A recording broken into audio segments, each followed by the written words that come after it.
നിത്യസ്വരൂപനാമീശൻ നിനക്കത്യന്ത സൗഖ്യം തരട്ടെ. വിദ്യാധനം നിനക്കേറ്റം മനഃശുദ്ധി ഗുണങ്ങളിലൂറ്റം. ഭാരതമാതാവിൽ ഭക്തി നിനക്കാരോമലെ ഗുണാസക്തി. സത്യവാക്കോതുവാൻ ഇഷ്ടം ദുഷ്ടകൃത്യത്തിലേറ്റം അനിഷ്ടം. കേരളത്തിലുണ്ടായിരുന്ന 3 ബ്രാഹ്മണ രാജവംശങ്ങളിൽ പ്രസിദ്ധമാണ് ഇടപ്പള്ളി. ആ വംശത്തിൽ പിറന്ന ഉൽപ്പതിഷ്ണുവായ വ്യക്തിയായിരുന്നു കൃഷ്ണരാജ. യോഗക്ഷേമ സഭ 1908 ആരംഭിക്കുന്നതിന് ദശാബ്ദങ്ങൾ മുമ്പ് തന്നെ കൃഷ്ണരാജാവ് ഇംഗ്ലീഷ് പഠിച്ചു.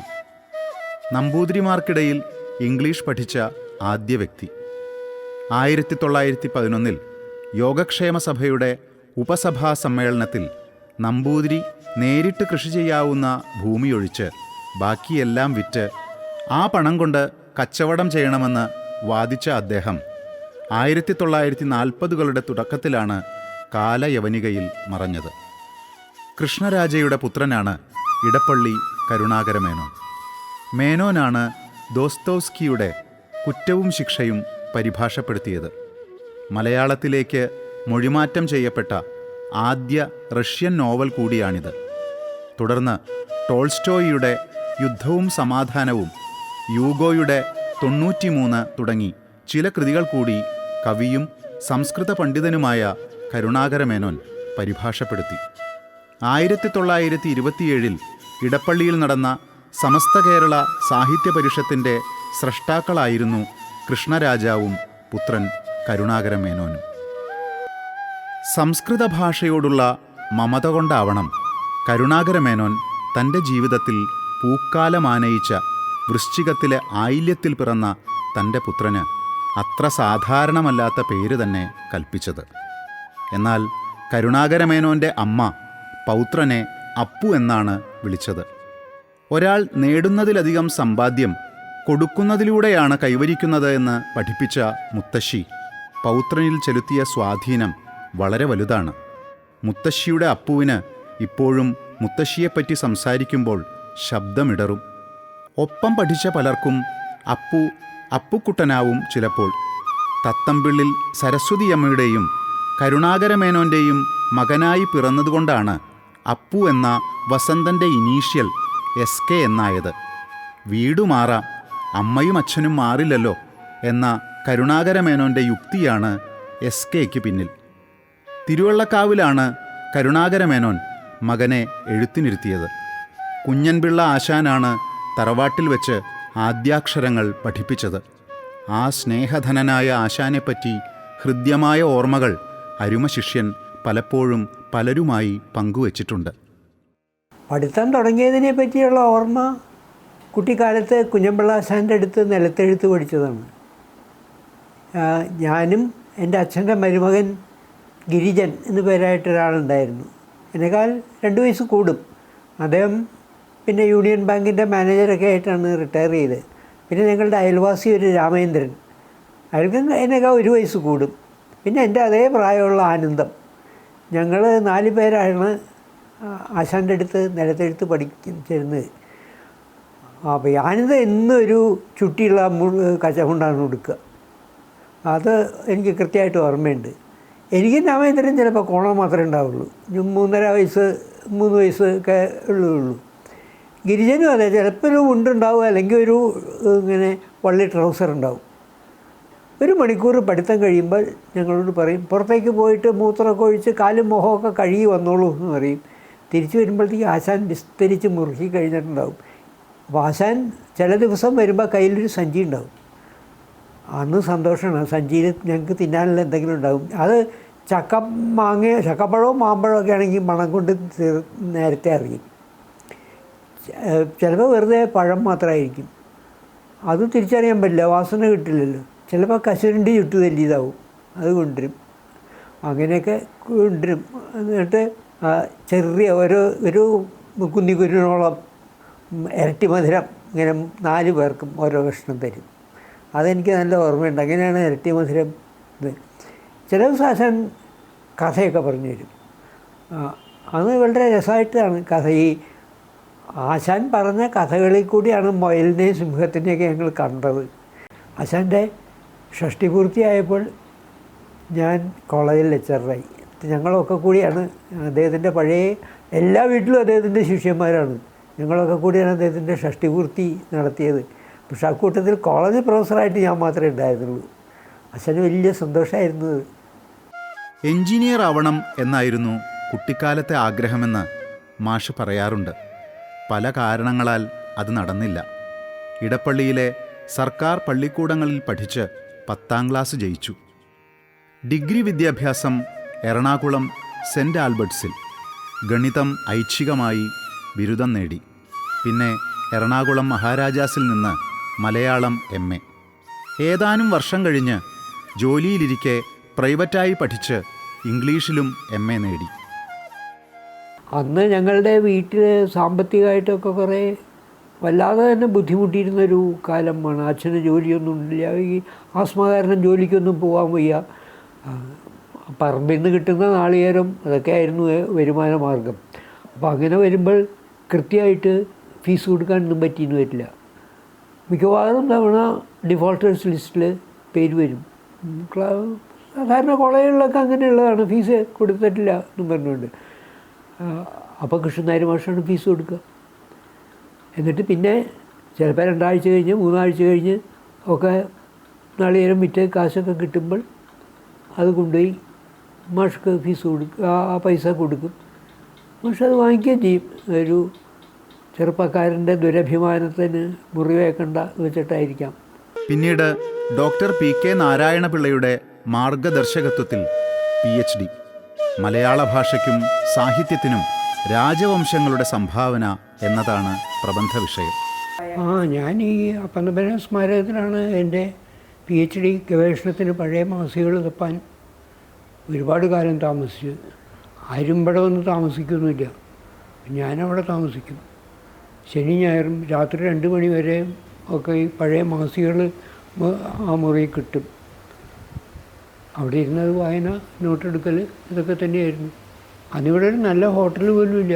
കിട്ടുന്ന ഹോട്ടലിൽ പോയി എന്തെങ്കിലും ഭക്ഷണം കഴിക്കും. അങ്ങനെയൊക്കെയാണ് കഴിഞ്ഞുകൂടിയിരുന്നത്. പഴയ മാസികകളുടെ കളക്ഷനാണ് ഒരുപാട് സഹായിച്ചത്.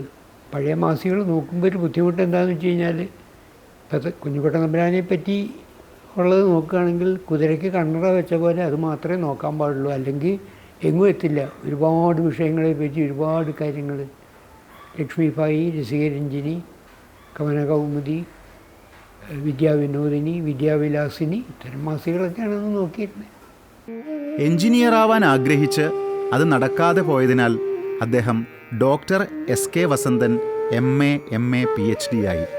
നേടിയ ബിരുദങ്ങളുടെ ആലഭാരമൊക്കെ ഒഴിവാക്കി പ്രൊഫസർ, ഡോക്ടർ തുടങ്ങിയ നെറ്റിപ്പട്ടങ്ങൾ അഴിച്ചുമാറ്റി SK വസന്തൻ എന്ന എഴുത്തുകാരനായി.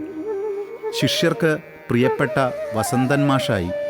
ഇപ്പോഴും അവരുടെ മധ്യത്തിൽ, അവരുടെ തോഴനായി, അവരിൽ ഒരാളായി, വിദ്യാർത്ഥിയായി, അങ്ങനെ. ഇടപ്പള്ളിയിലെ പഠനകാലം മറ്റൊരു മട്ടിൽ വസന്തമാഷെ സ്വാധീനിച്ചു.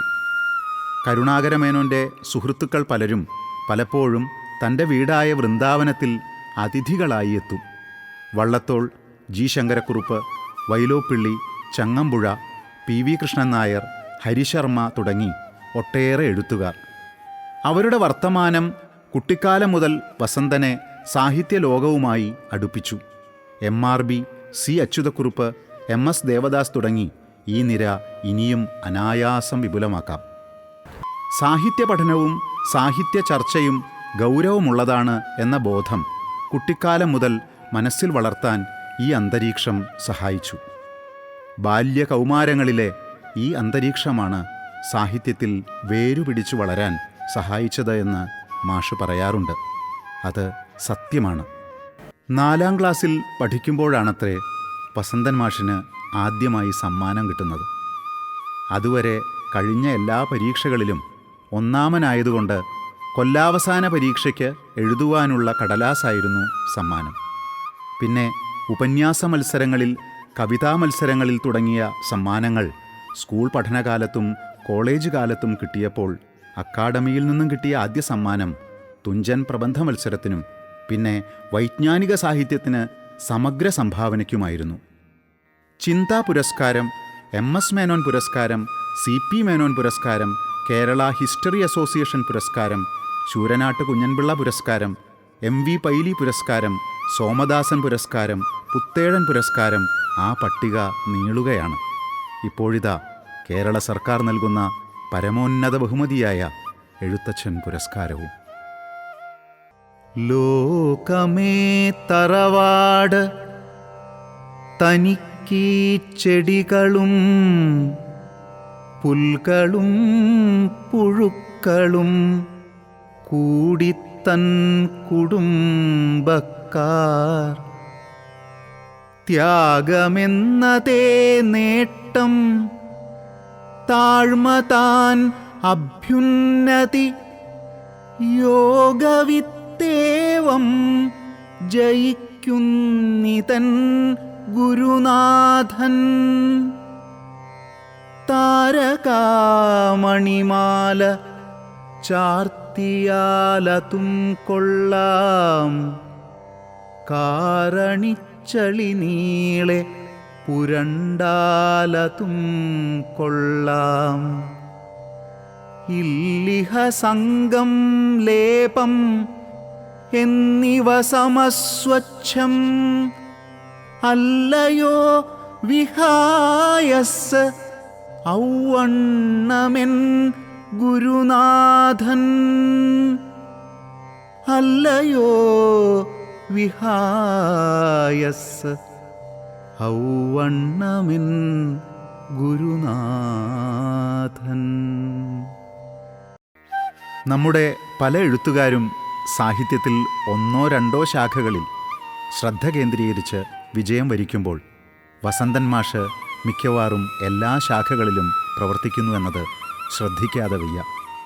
ചെറുകഥ, നോവൽ, നിരൂപണം, ചരിത്രം, ചരിത്ര നോവൽ, പദ്യനാടകം, സംസ്കാര പഠനം, റേഡിയോ നാടകം, നിഘണ്ടു, ജീവചരിത്രം, വിവർത്തനം, സമാഹരണം എല്ലാം അദ്ദേഹത്തിന് വഴങ്ങും.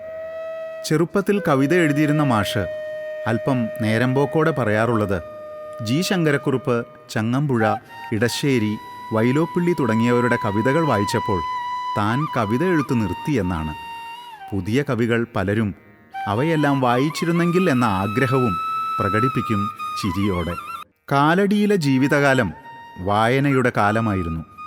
പെരിയാറിൻ്റെ മണൽപ്പുറത്തിരുന്ന് വൈകുന്നേരങ്ങളിൽ അന്നന്നു വരുന്ന വാരികകൾ മാതൃഭൂമി, മലയാളം, കലാകൗമുദി, കുങ്കുമം, മലയാളനാട്, ദേശാഭിമാനി എന്നിവ വായിക്കുക ഒരു വ്രതം പോലെ കൊണ്ടു നടന്നു.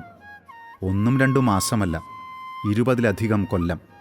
അന്ന് വായന ലഹരിയായിരുന്നു എന്നാണ് മാഷ് പറയാറ്. പെരിയാറിൻ്റെ തീരത്തിരുന്ന് വൈലോപ്പിള്ളി മാഷ് ദീർഘമായി സംസാരിച്ചതിനെപ്പറ്റി മാഷ് എഴുതിയിട്ടുണ്ട്. ജോലി നൽകിയതും നഷ്ടപ്പെടാതെ അത് സംരക്ഷിച്ചതും ആഗമാനന്ദ സ്വാമികളാണ് എന്ന് പെരിയാറിൻ്റെ ഓർമ്മകളിൽ കൂട്ടിച്ചേർക്കാറുണ്ട്.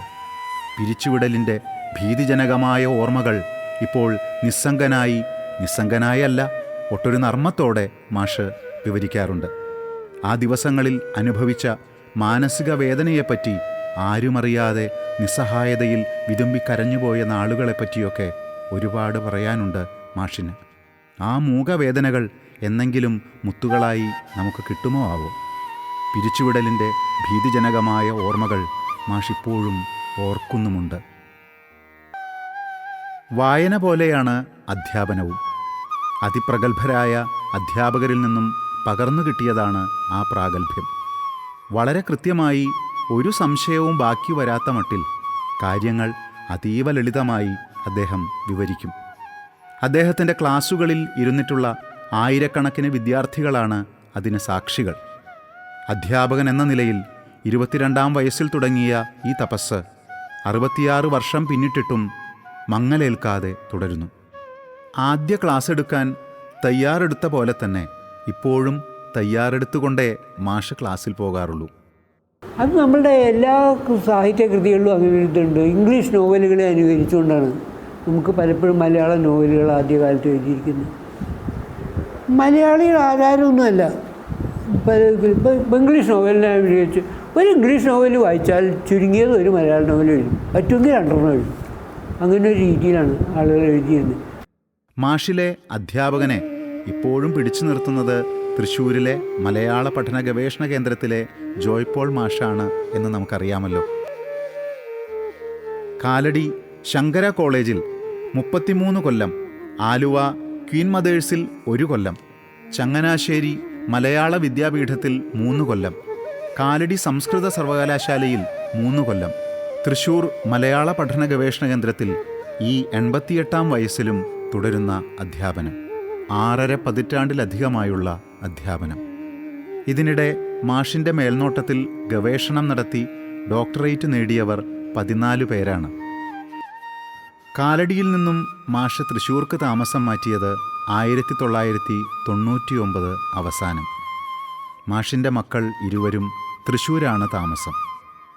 എഞ്ചിനീയറായി റിട്ടയർ ചെയ്ത ജയദേവനും ബിസിനസ്സുകാരനായ ജയകൃഷ്ണനും പേരക്കുട്ടികളുടെ സാമീപ്യം, മക്കളുടെ സഹായം ഇവ മാത്രമല്ല ഈ പറിച്ചുനടലിന് ഇടവരുത്തിയത്. കേരള സാഹിത്യ അക്കാദമിയിലെ ലക്ഷക്കണക്കിന് പുസ്തകങ്ങളും അതിന് പ്രേരകമായി.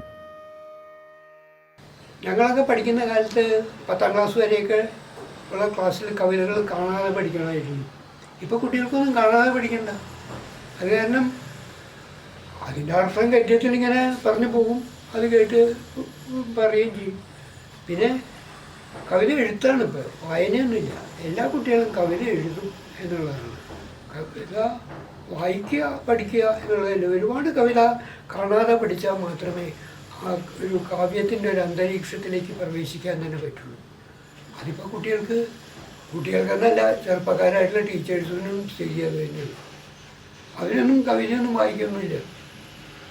എന്നോടൊരു ഹൈസ്കൂൾ ടീച്ചർ ചോദിച്ചു, എന്തിനാ കൊല്ലം തോറും ഈ പുസ്തകം മാറണേ, കുട്ടികൾ മാറണില്ലേ എന്ന്. അപ്പോൾ ഞാൻ പറഞ്ഞു, എനിക്ക് ഉദ്ദേശം മനസ്സിലായി. കാരണം ഒരിക്കൽ വാങ്ങിച്ച പുസ്തകം കൊണ്ട് പെൻഷൻ പറ്റണവരെ പഠിപ്പിച്ചോളാം, അതല്ലേ ഉദ്ദേശം. അതാണ് നിലവാരം. ഒന്നും അറിയില്ല കുട്ടികൾക്ക്. 99% ജയിച്ചു എന്ന് പറഞ്ഞാൽ പേരെഴുതാൻ അറിയാൻ പാടില്ലാത്ത പിള്ളേരാ ജയിച്ചു എന്ന് പറഞ്ഞു. പിന്നെ ഭാഷ അറിയാത്തതുകൊണ്ട് പിന്നെ എങ്ങനെയാണ് അതിൽ സാഹിത്യ സൃഷ്ടിയുടെ അകത്തേക്ക് കിടന്ന് അതിൻ്റെ ഭംഗി മനസ്സിലാകുന്നത്. ഒരു കത്തെഴുതാൻ അറിയാൻ പാടില്ല പല കുട്ടികൾക്കും. ഇംഗ്ലീഷ് വായിച്ചാൽ മനസ്സിലാവില്ല. ഒരു നോവലും വായിക്കില്ല ഇംഗ്ലീഷിലെ. എന്നിട്ട് എന്തെങ്കിലുമൊക്കെ എഴുതി വയ്ക്കും, ഉടനെ അതിന് മാർക്ക് കൊടുക്കും, അങ്ങനെ പാസ്സായി വരും. ആ നിലവാരത്തിലാണ്. വലിയ ദയനീയമാണ് സ്ഥിതി കുട്ടികളുടെ. കവിതാ ക്യാമ്പിലൊക്കെ പോയി കഴിഞ്ഞാൽ അവരുടെ പുതിയ കവികളുടെ ശത്രുവായിട്ടാണ് ഞാൻ തിരിച്ചു വരിക. ഒരു 25 കൊല്ലം മുമ്പ് ഉള്ള എഴുത്തുകാരെ പറ്റി പോലും ഈ കുട്ടികൾക്ക് ഒരു ധാരണയില്ല. നെറ്റിന് പഠിക്കാൻ വന്ന കുട്ടികൾ 17 പേരുള്ള ക്ലാസ്സിൽ ഞാൻ ആ കുട്ടികളോട് ചോദിച്ചിട്ട് ഒരൊറ്റ ആൾ പോലും അതിൽ ഓടയിൽ നിന്ന് വായിച്ചിട്ടില്ല.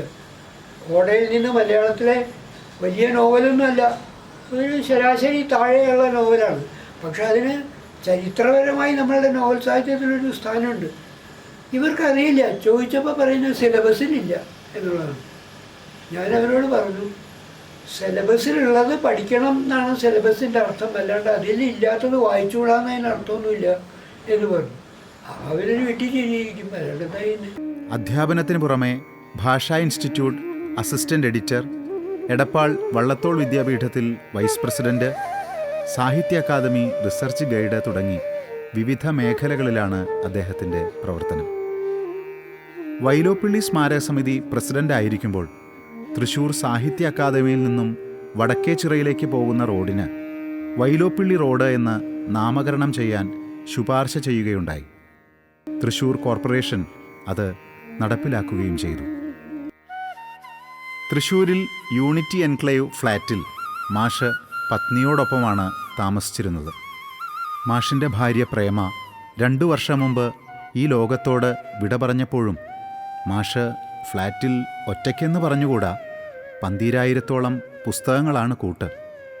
ഒരുപാട് വിദ്യാർത്ഥികൾ, പഴയകാല ചങ്ങാതിമാർ, ഇവരൊക്കെ വിരുന്നുകാരായി എത്തും, മിക്ക ദിവസവും. മാഷിൻ്റെ ഗവേഷണ വിദ്യാർത്ഥികൾ അവിടെ എത്തിയാൽ എന്നും വീട്ടുകാരാവും. ഇത് തൃശ്ശൂരിലുള്ള ഞങ്ങളുടെ വീടാണ് എന്നാണവർ പറയാറ്. സാധാരണ എല്ലാവരും ചോദിക്കാറുള്ളൊരു ചോദ്യമാണ്, വൈലോപ്പള്ളി മാഷ കവിതയാണോ എനിക്ക് കൂടുതലിഷ്ടം അതോ കുറുപ്പ് മാഷ കവിതയാണോ കൂടുതലിഷ്ടം എന്ന്. രണ്ടുപേരുമായിട്ട് വളരെ അടുത്ത് പരിചയമുണ്ട്. അതുകൊണ്ടാണ് ഇങ്ങനൊരു ചോദ്യം എന്നോട് ചോദിക്കുന്നത്. അതിന് ഞാൻ കൃത്യമായിട്ട് ഉത്തരവും പറയാറുണ്ട്. വൈലോപ്പള്ളി മാഷ കവിത വായിക്കുമ്പോൾ വൈലോപ്പള്ളി മാഷ കവിതയാണ് എനിക്ക് കൂടുതലിഷ്ടം, കുറുപ്പ് മാഷ കവിത വായിക്കുമ്പോൾ കുറുപ്പ് മാഷ കവിതയാണ് കൂടുതലിഷ്ടം. അങ്ങനെ അല്ലാണ്ട് അതിനെന്താ മറുപടി പറയുന്നത്? എങ്കിലും എന്നെ വല്ലാണ്ട് സ്പർശിച്ച കുറേ കവിതകളുണ്ട് കുറുപ്പ് മാഷെ. ഇപ്പോൾ ഉദാഹരണമായിട്ട് വിശ്വദർശനം, പാണനാര് തുടങ്ങിയ ഒരുപാട് കവിതകളുണ്ട്. അദ്ദേഹത്തിൻ്റെ ആദ്യകാലത്തെ കവിതകളിൽ ഒരെണ്ണമുണ്ട്. അത് ലോകത്തിൽ ജീവിച്ച് കഴിഞ്ഞിട്ട് മരണം അടുക്കുമ്പോൾ തിരിച്ചു പോവുക, അത് വളരെ സ്വാഭാവികമാണ് എന്നുള്ളതിനെപ്പറ്റി അദ്ദേഹം എഴുതിയിട്ടുണ്ട്. അത് എന്തൊരു ഗംഭീരമാണ്. അത്തരം സങ്കല്പങ്ങൾ വൈലോപ്പള്ളി മാഷിൽ അത്രയും കാണില്ല. പക്ഷെ കൂടുതൽ ഹൃദ്യമായിട്ട് കുടുംബ ബന്ധങ്ങളെപ്പറ്റിയും സ്നേഹത്തെപ്പറ്റിയും ഒക്കെയുള്ള കൽപ്പനകൾ വൈലോപ്പള്ളി മാഷിൽ നമുക്ക് കണ്ടെത്താൻ പറ്റും. ഇപ്പോൾ കുറുപ്പ് മാഷെ എൻ്റെ വേളി എന്നൊരു കവിതയുണ്ട്. ഭൂമിയിൽ കുറേ കാലം ജീവിച്ചതിന് ശേഷം അനിവാര്യമായ മരണത്തിലേക്ക് പോകുന്നതാണ്. കാലമൻ ശിരസിങ്കൽ അണിയിക്കയായി മുല്ലമാല ഫലത്തിൽ ചേർത്ത് കഴിഞ്ഞു വരക്കുറി, വരണം വരൻ മാത്രം ആസന്നമായി പോയി വരണം, സനാതന നിയമം ലംഘിക്കാമോ, മേനിമേ വിറക്കില്ല, ചുണ്ടിന ചലിക്കില്ല, ഗ്ലാനി വന്നുദിക്കില്ല, വിളറിപ്പോകില്ലാസ്യം, സമയം വരും നേരം സർവശക്തമമ കയ്യിൽ മമ ജീവിതം ക്ഷുദ്രം സസ്മിതം സമർപ്പിക്കും. പ്രായമായി ഒറ്റപ്പെടലിൻ്റെ നിസ്സഹായത ഒരതിരോളം പരിഹരിക്കാൻ എണ്ണമറ്റ സൗഹൃദങ്ങൾക്ക് സാധിക്കുന്നുണ്ട്. അധ്യാപനവും ഏകാന്തതയുടെ വിരസത അകറ്റുവാൻ തുണയാവുന്നു. ഇനി ഇങ്ങനെയൊക്കെ അരനാഴിക നേരം കഴിച്ചുകൂട്ടും. നിസ്സംഗമായ വാക്കുകൾ. ആ അരനാഴിക അതിദീർഘമാകട്ടെ എന്നാണ് മലയാളത്തിൻ്റെ ആഗ്രഹം, പ്രാർത്ഥന. കാരണം ഇനിയും ഒരുപാടുണ്ട് ഞങ്ങൾക്ക് മാഷിൽ നിന്ന് കിട്ടാൻ. മാഷ് ഞങ്ങളുടെ കൂടെ ഉണ്ടെങ്കിൽ ആ നാളുകൾ ഞങ്ങൾക്ക് എന്നും വസന്തകാലമാണ്. വസന്തൻ മാഷ് നമ്മളറിയാതെ നമ്മുടെ കൂടെ നടന്നിട്ടുണ്ട്. അറിവിൻ്റെ, നർമ്മത്തിൻ്റെ, വാത്സല്യത്തിൻ്റെ, അധ്യാപന ശ്രദ്ധയുടെ ചെറുചിരി തൂകി ആ വെള്ളാരം കണ്ണുള്ള രാജകുമാരൻ ഇന്നും നമുക്കൊപ്പം നമ്മളറിയാതെ നടക്കുകയാണ്.